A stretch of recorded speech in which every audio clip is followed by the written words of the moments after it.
Author of High Conflict, Why We Get Trapped and How We Can Get Out. Has some ideas on how we can transform dissension in this country. Tall order, Amanda. But we're going to start with defining our terms. What does high conflict mean? So high conflict can start small, but it becomes an all-consuming us versus them feud that sort of takes on a life of its own. So it doesn't operate according to the normal rules of conflict. Anything, any counter, any intuitive thing you do in high conflict usually will backfire, right? So it's important to understand that in high conflict, we all make a lot of mistakes. We're making them right now. As you can see, in all kinds of ways, right? So in a high conflict, people behave differently. We tend to get really certain of our own moral superiority, and we make a lot of mistakes about the other side. So the key thing to understand is that we have to do the counterintuitive thing, and we have to do it with great care. The counterintuitive thing being basically being more empathetic about the other side, just as your high conflict instincts are telling you that you want to bury the other side in the deep shale. Exactly. I mean, there's a few things you want to not do, right? That your body wants to do. Yeah. So a few of those are sort of the tripwires that tend to lead to high conflict. It's important to understand. One of those is humiliation. Don't humiliate your opponents. Whether you intend to or not, humiliation is the nuclear bomb of the emotions, as the psychologist Evelyn Lindner puts it. And you will do yourself a great disservice, right? So calling names, that sort of thing. Nelson Mandela has a great quote where he says, "There's no one more dangerous than one who has been humiliated, even when you do so rightly." So I love the end of that quote. Also, you want to distance yourself to the degree possible from conflict entrepreneurs.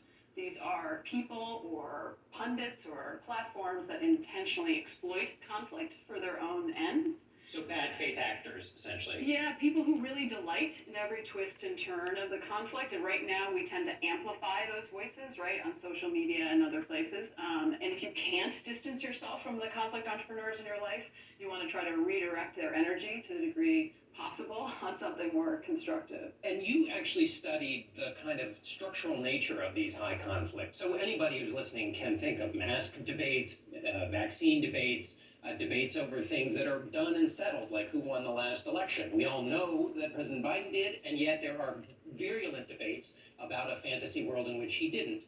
So everything I just said probably infuriated some number of people. So you studied the structural parts of this.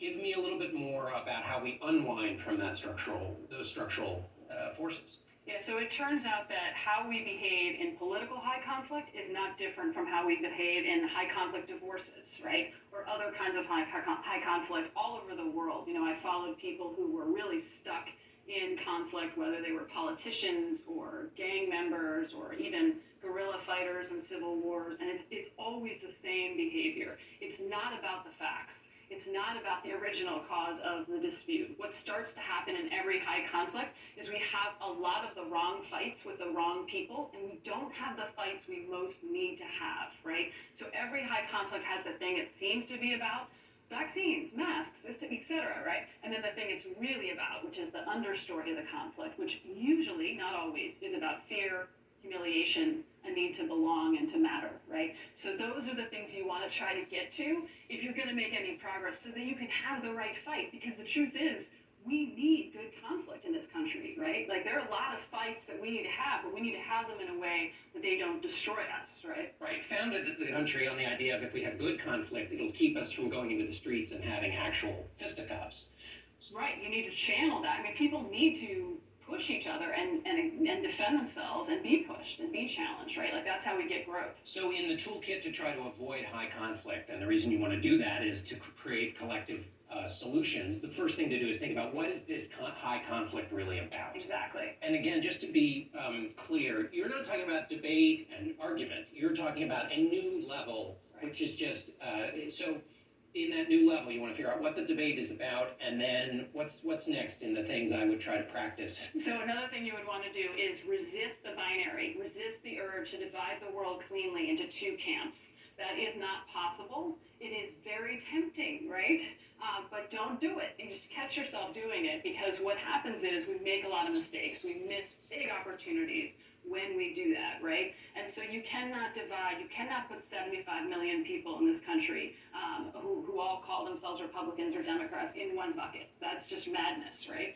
We are all many things. Try to speak to another identity outside of the conflict, right? As a New Yorker or a Californian or a Floridian or a parent is a very good one, because you see, and we saw this on your show today, in every high conflict, it is always kids who suffer the worst of it, right? Everyone suffers in high conflict, but kids suffer the worst. So speaking to people's alternate identities outside of the conflict is a very powerful maneuver. You talk to academics who study conflict, and keying on your idea about binary decisions, the complexity, when people recognize the complexity of things, that helps them get out of their binary instincts. Is that right? Right. So in a time of high conflict, we all get oversimplified, right, in our perception of the world.